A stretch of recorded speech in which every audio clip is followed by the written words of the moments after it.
welcome to Ladies Talking Leafs. I'm Chris. And I'm Syl. And the season started. It's great. We're going to start off the show today by saying that the league needs to find a way to change up the visiting teams for the home opener. I don't know. It was exciting versus the Habs. It was because obviously with COVID and the fans back in the building, it was totally awesome experience that way. But I don't know. We're always playing the Habs or the Sens. Like, give us the Oilers or the Bruins or something different, basically. That's how I feel. I agree 100%, especially considering we were stuck with just Montreal and Ottawa for the preseason games. It just was, I don't know, it just didn't feel like, it was special being there and with the home opener and everything, but it could have been more exciting because it just kind of felt like more of the preseason for me. Yeah, no, and I don't know, get a U.S. team in there, sort of like mix in here. It up a bit. Yeah. But anyhow, that's our my opening thought on that. And but on the positive side, last night we finally got the win versus the Sens, even though it wasn't the decisive win that I'm so wanting to see, but it was a good win. Helped bring some positivity back to the fan base because the fan base seems to be a little bit stressed out about the Leafs after only a couple of games. And we're only 3 games into the season when we're recording this podcast because it's Sunday today after the Saturday night win versus the Sens. And but there's lots of time for the guys to get together. So Leafs Nation, just take a breath. Yeah, it's a long 82 game schedule. And we just realized that this season will be our first full regular season of doing the podcast because COVID basically came in right, halfway through our first year. So yeah, this is the first time that we're going to actually be recording a full season. And we have some really exciting updates coming. Yeah, so that means lots of work with 82 games, but that's okay because we love it. But if you haven't checked out our social media recently on Facebook, Instagram, Twitter, our handle is at LTL 1917. And check it out because you'll see our video clip in front of Maple Leaf Gardens, which will give you some info on the updates that are coming. So it's exciting. We're excited. Yeah, so we have some good things coming for you down the pike, and we can't wait to share these new things with you. So now, before we get into the show, we want to apologize to the fans for us putting out there that maybe they might be changing the goal song. Apparently, that was just a bit of a tease because they're still rolling with the Hall & Oates, so it might be with us for a while. So sorry, guys. Sorry that we got you a little bit excited there, but looks like we're sticking with the Hall & Oates for now. Yeah, and they're I guess I noticed this because I saw the Sabres. I guess they're going with. I saw it on Twitter that the players are choosing their songs, their goal songs. Which is what we want. What we want. And I thought it was the league that kind of mandated how the league or like how the music is done at all the arenas sort of thing. Like, I just thought it was some sort of like the entertainment is kind of controlled by the NHL.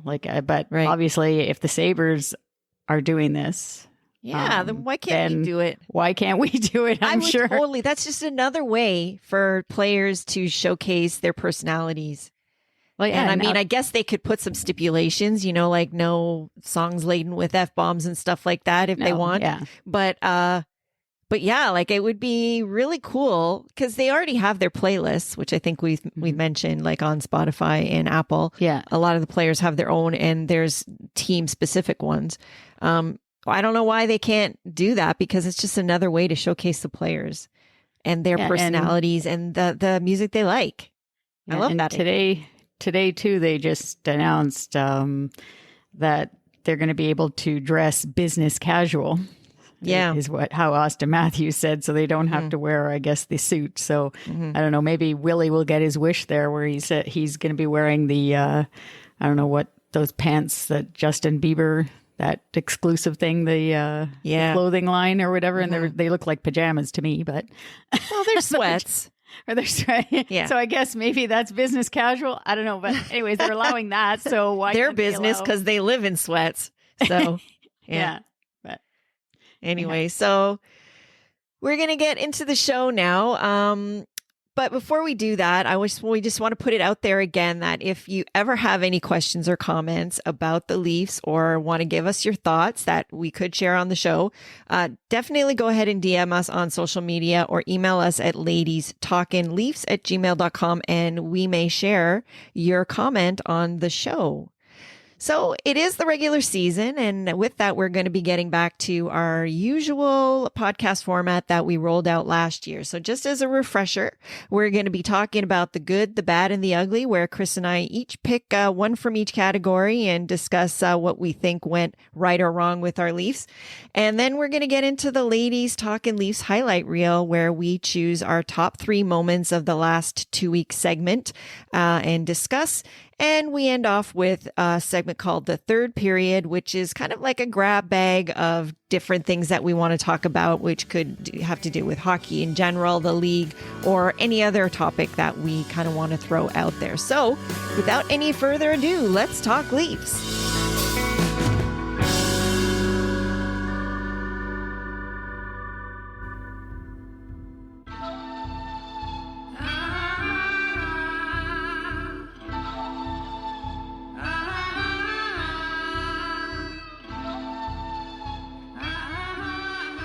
all right, the good, the bad, the ugly. This is good going back to our regular formatting, I think. But yeah, so I'll start off with the good. So I'm choosing Rasmus Sandin. Mm-hmm. So he's actually, I was debating. I didn't want to go. Everybody's been like saying, I guess that he's going to be like the replacement for Morgan Rielly, like right away after 3 games. But I mean, I'm not going to go that far yet.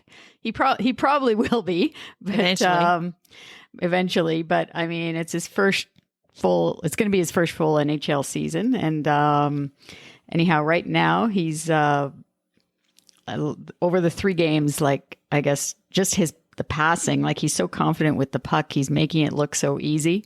And he has 2 assists in the first 3 games. And but I mean, he's averaged just under 17 minutes in the first 3 games. And I guess when you compare him with Rielly, I guess like I can see the comparisons, the offensive comparisons, but I mean, like Rielly, obviously he plays against better players in the lineup, right? Because Sandin is in the bottom pair, D pair, but Rielly plays on the PP. He plays PK minutes now, and he's basically playing over 22 minutes a night. So yeah, I don't know, he's got a long way to go to fill those boots. The extra 8 minutes, and against the competition too, the different competition. Now right. I'm hoping. I mean, if they do think that definitely Sandin is going to be the next Rielly, let's say for next season, that I'm hoping over this season that they gradually increase either and change his partner too. Like he should play with Muzzin, basically. He should at least be on the second pairing anyways, if he's going to do that. But so far, I mean, he's been impressive considering he looks like he's like calm out there. And I actually think he's making Dermott look good too, sort of like he's mainly the driver of that pairing.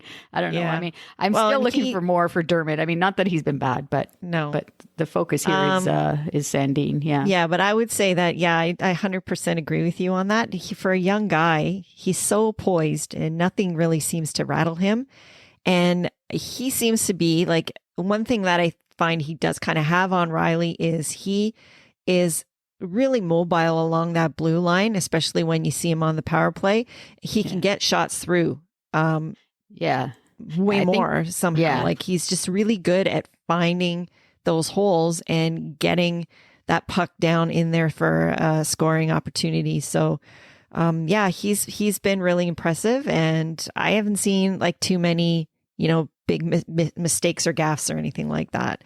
So the kid is definitely got the chops to play in the league for sure. Yeah, and like you're saying, I think I did read somewhere with his shot attempts. I don't know if he's the highest on the Leafs D. He's the shot attempts are definitely high for that, like for him. So that's good too. Eventually, they'll go in for him too, and he'll get some goals as well. So that'll be good. Yeah.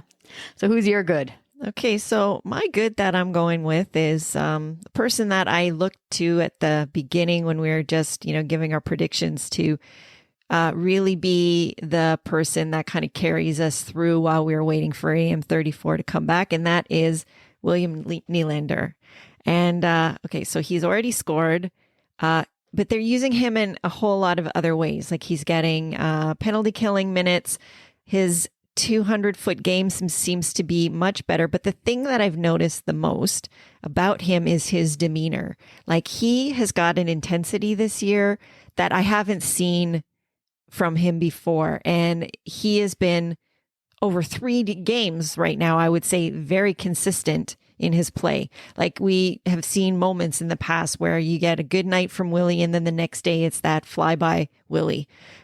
This year so far, like knock on wood, it's early, of course, but I see like he looks like he is on a mission, and he has really carried over his play from the playoffs last year. He seems to be one of the only ones that has done that. So I am looking forward to seeing what he will do over the course of 82 games.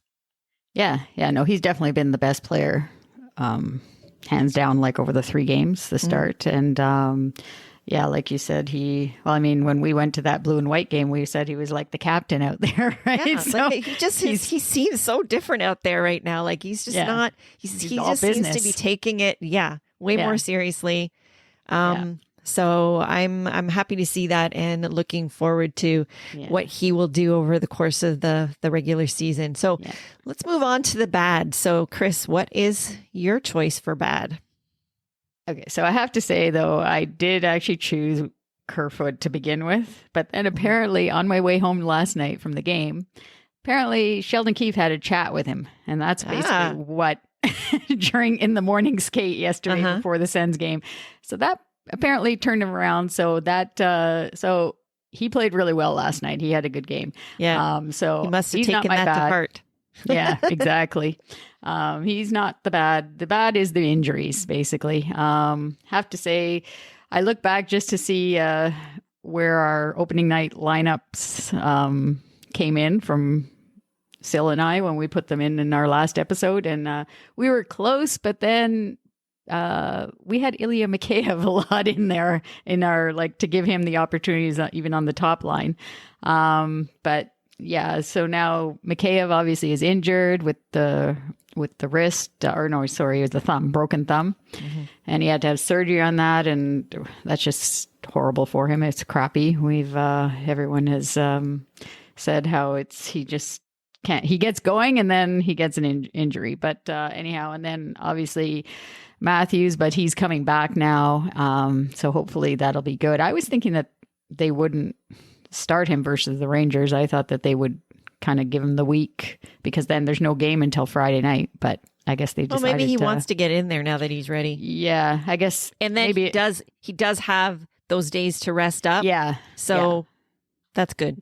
Yeah. And then obviously the injury to Mrazek, which is not the greatest, but he to start off our goaltending situation. Yeah. And because he played really well in the game on Thursday night in Ottawa. And but he's out for, they said 14 days with the groin injury. So yeah, that's my bad. Basically, it does really suck. And in the last 2 years for injuries up until in a way, I guess the fact that if we're getting them out of the way early, that's better than it happening in the playoffs like it has in the past 2 years.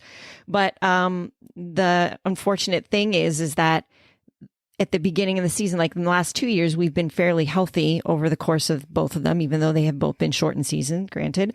But the whole cap situation is the real killer there, which we obviously saw with having to bring up the emergency backup, right? Yeah. And And the whole thing is that at the beginning of the season, because they manage the cap on a daily basis when they're so tight like this, the beginning of the season is where they're hoping they're going to accrue some savings. And when you've got these injuries like that, like it's really, really hard to do. So it's funny though, because so it's even unfortunate.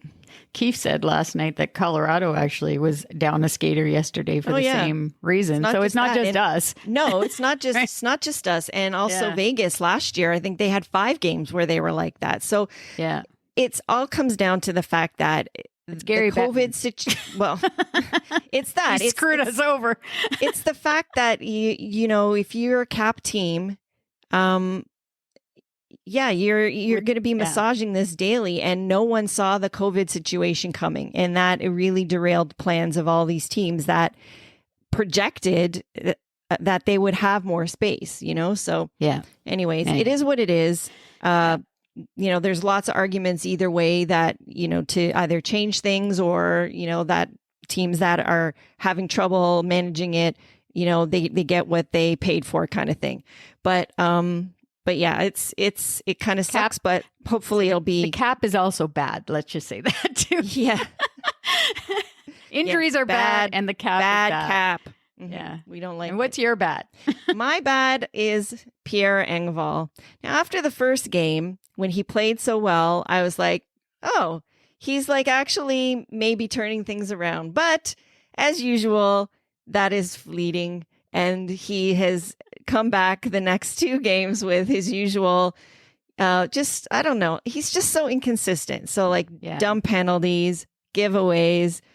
He just can't string together multiple games in a row where he's I don't know.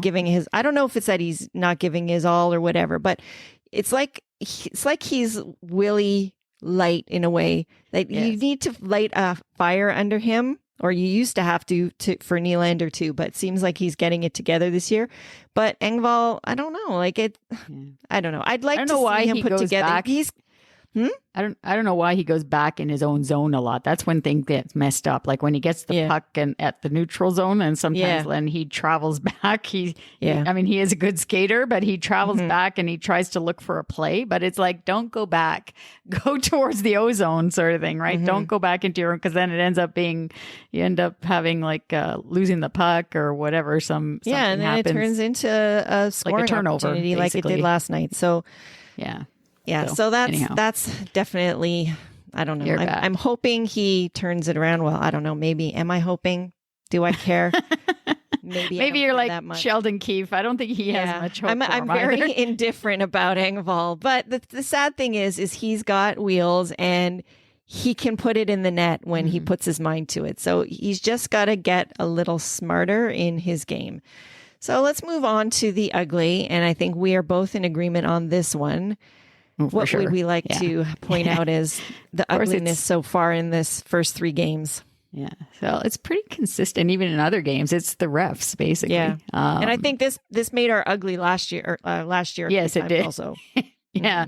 And I mean, I know, again, it's the start of the season. So whatever, they have to. They're still learning and working out. They're learning what to call. But I mean, those 2 hooking calls in Ottawa, well, the one on JT, and JT never said anything, but that was like not hooked, like it wasn't even close to even practically touching the guy to lift the stick, but they called it hooking.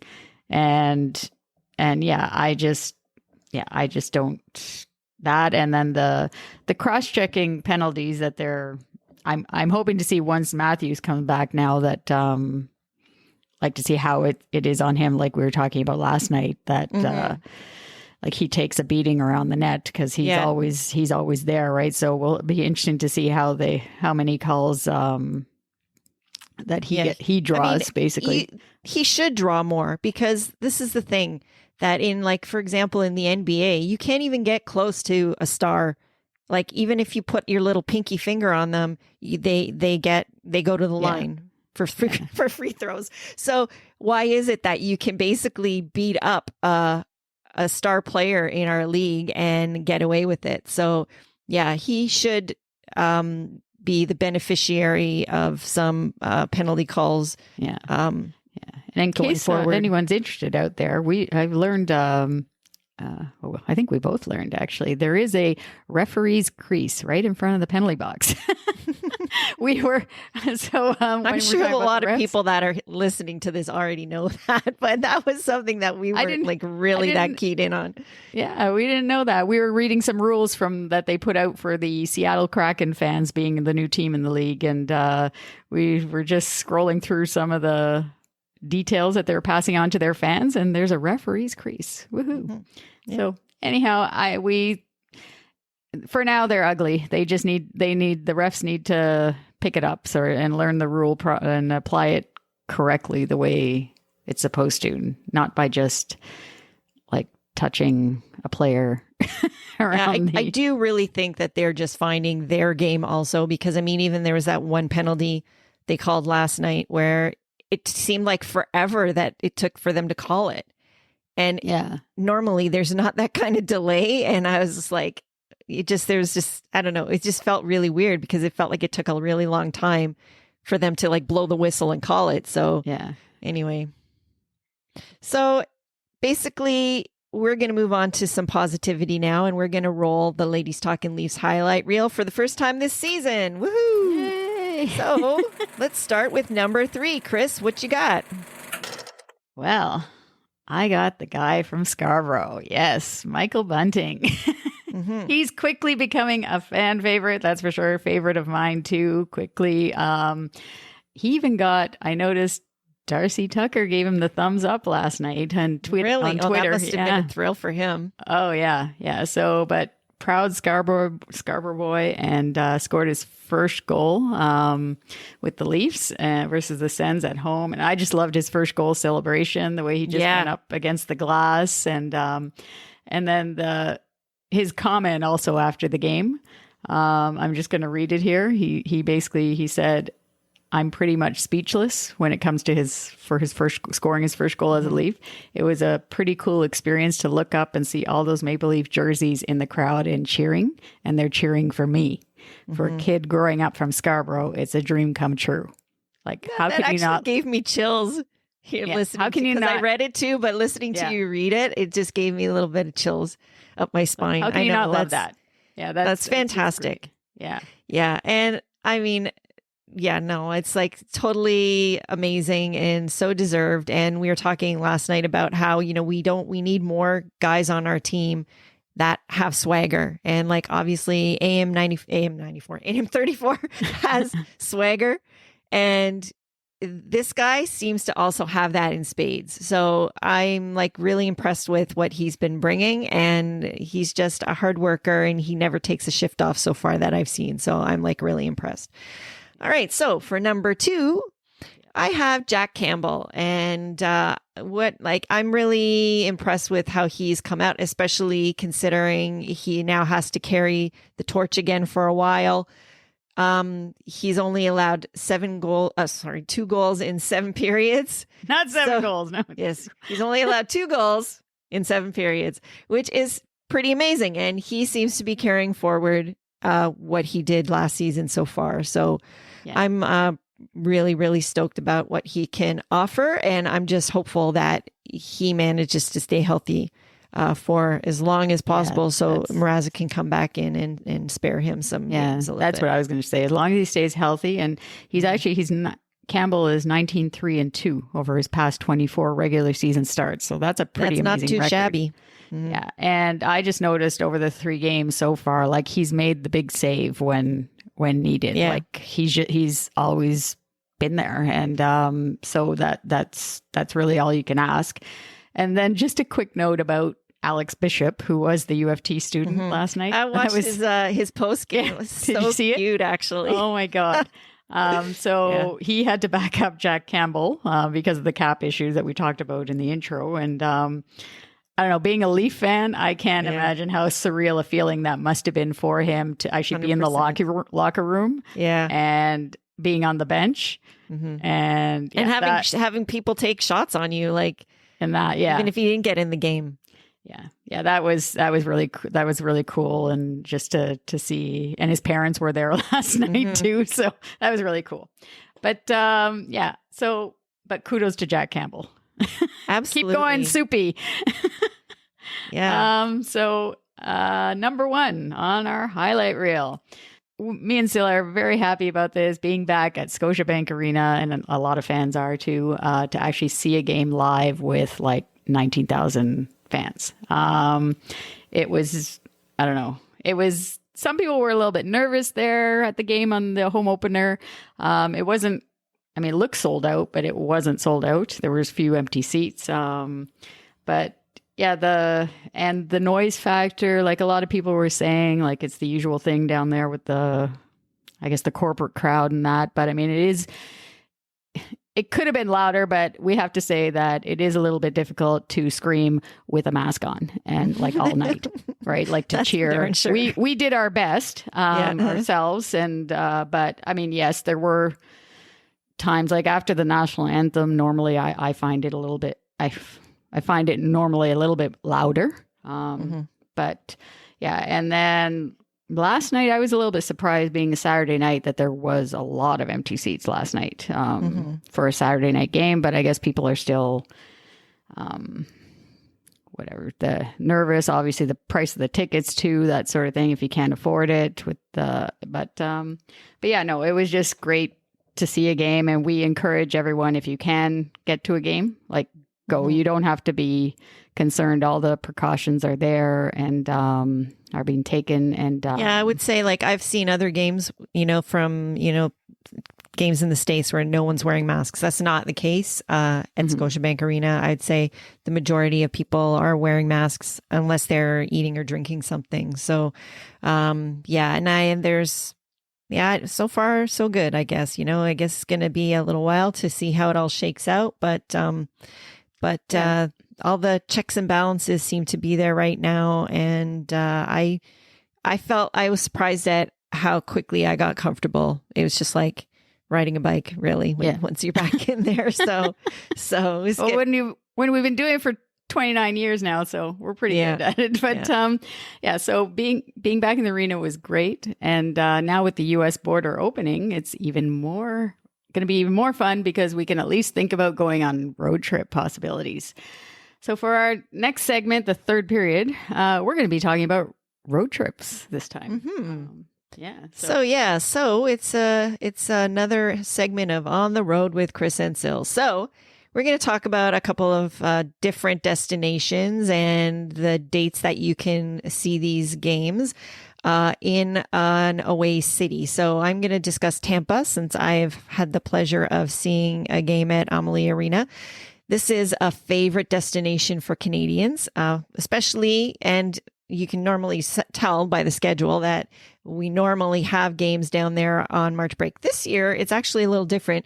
We play on April 4th and April 21st. So these could be really important games also. So if you're looking for a game for a road trip that has high stakes, this could be a really good game to go to. Being later in the season. Yeah. So obviously it's in Tampa where the games are. The area where the arena is, it's sort of like a business area. It's actually, there's restaurants and stuff around. You have to walk a little ways. The best thing, or the highlight, I guess, is they have like a really awesome statue of Dave Andreychuk, which obviously we know there's Leaf ties there from when they won the Stanley Cup with him. And they have their own kind of Maple Leaf Square type area around where people can tailgate, congregate before and after the game. They have a big screen out there. They usually have some food trucks and stuff in that general vicinity as well. But there's maybe 2 or 3 blocks down the road, there's a whole area where there's restaurants and stuff. We ate at a place that is, I can't remember what it's called now, but it is like a kind of a bowling alley restaurant. So it's a diner within this bowling alley. It was kind of a cool place. So so there's stuff in and around the area. And of course, you've got the Florida sun, and you can, if you want to, or do some Disney stuff or Universal Studios or whatever you want down there, because none of those things are far away. Yeah. So definitely there's lots of extracurricular stuff to do, or you can relax add on the to beach. your game. Yeah. Yeah. No, I definitely wouldn't mind going there. And you could do the two of them basically too. You could go down to Miami or and do the Panthers game. But all right. So I'm picking St. Louis. St. Louis is a different kind of. It's a nice city. So the Leafs are there this season on Saturday night, January 15th. It is kind of risky going in that time period because of the weather. They do get a bit of the snow there, being in the Midwest. But it's a very easy city to drive.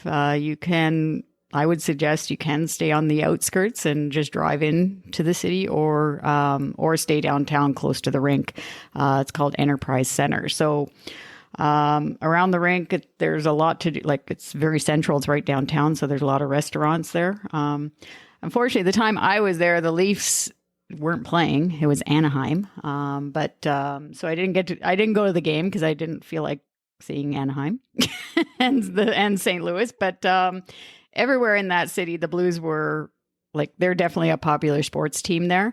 And now that they've obviously they've won the cup since then, so it's even more so a popular. They have their Gloria song, which is kind of a cute thing that they have. But so lots of things to see there. The Gateway Arch, Route 66, the Main Street of America, and some history too, which I didn't know when I went there, with Jesse James basically hid in these caves called the Merrimack Caverns.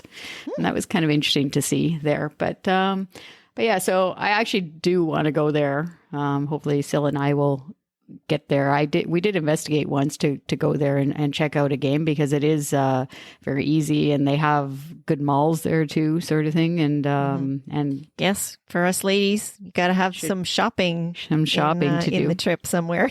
Yeah. So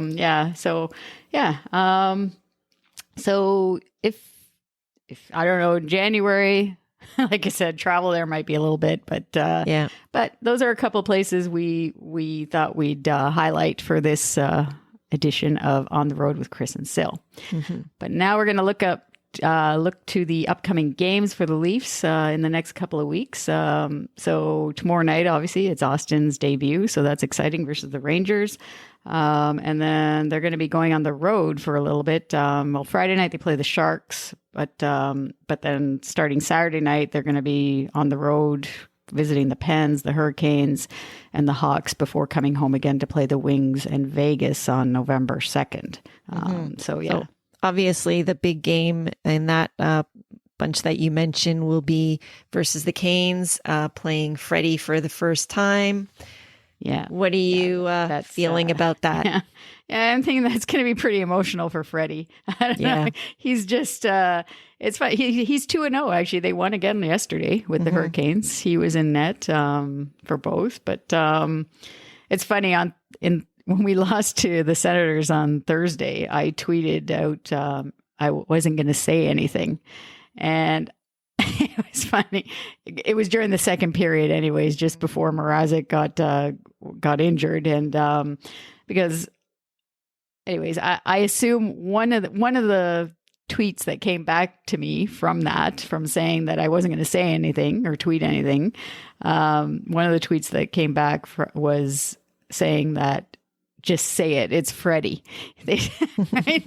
And I'm like, the reason why I didn't want to say anything is because the goals that Mrazek let in, basically, they were all bad bounces, basically. You couldn't blame the guy. He played really well in the 2 periods that he was there. But if it was Freddie in there, guaranteed 100%, all of hockey Twitter would have said it was Freddie's fault. Yeah. Right. So I bad bounce or not, it was Freddie's fault because he was all over the place or whatever sort of thing. But yeah. So that was just my point that I didn't want to say on Twitter. but you're saying it on here on our podcast. But I'm saying it on here. I have to protect Freddie, and I'm looking forward to it anyways. To see, I don't know. It'll be interesting to see how Austin Austin shoots the puck at him. But yeah, they won't be sitting. I wonder, are they gonna do their normal thing where they're on their one knee at center ice together now? Because normally they would do that together in their own end. during the warm-ups. But Yes. maybe they'll kind of get together at center ice and have their little pregame chat. That's true, too. We'll see. Yeah. We'll see. I just don't want them to do any kind of storm surge that night versus us. Meanwhile, I don't know, do you think Freddie really likes that? It seems kind of not like a thing that he would like to do. It's sort of little, anyway. Yeah, but actually, it'll be interesting to see tomorrow night who Austin will be. If Austin will just do the little down on one knee thing with Jack Campbell now. If it's just gonna, or if he's gonna find something new to have a chat with somebody else or anything. Yeah. Well, he's gonna have to. I'm sure he'll have a new pregame warm up routine. So yeah.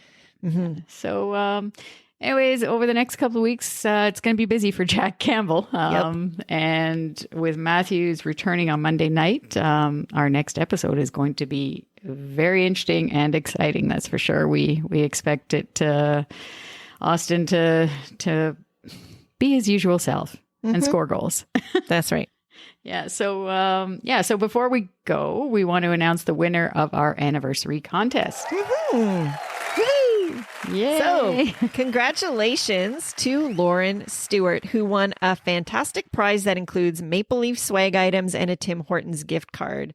Lauren started to listen to our podcast when we first started in 2019. So thank you so much for that, Lauren. We really appreciate it. And her favorite Leafs players growing up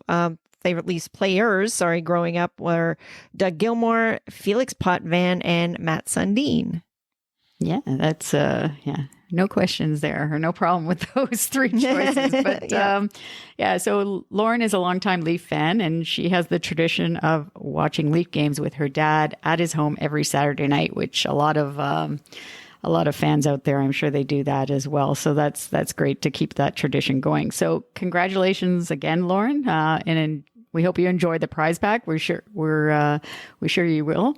And and next time when we have our contest, be sure to enter to our listeners there to have a chance to win a good prize. But if you have any thoughts on what we talked about on this show, please DM us on social media or email us at ladiestalkingleafs@gmail.com. We'd love to hear from you, and be sure to follow us on social media, Twitter, Instagram, and Facebook. Our handle is at LTL1917.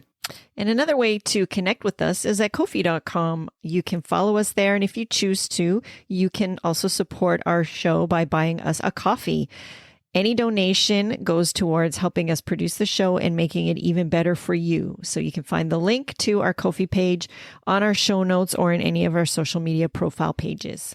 As always, thank you to our healthcare workers for everything that they do. And thank you for listening. And please follow or subscribe to the podcast on Apple, Spotify, or your favorite app.